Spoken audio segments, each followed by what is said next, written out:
کسی جگہ سے نہیں بچنا. اس کو قرآن میں نہیں دی جا سکتی ہے. وَلَا تَقْرَبُوا الزِّنَا إِنَّهُ كَانَ فَاحِشًا.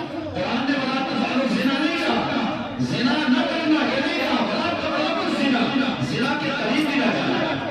ایسا کوئی کام بھی نہ کرنا جو زنا کے قریب لے جانے والا ہو, اس سے بھی قرآن نے منع کیا. یہی تو قرآن کی فصاحت ہے, بلاغت ہے. یہی تو قرآن ہے جو ایسی ایسی باتیں سمجھاتا ہے, اشاروں میں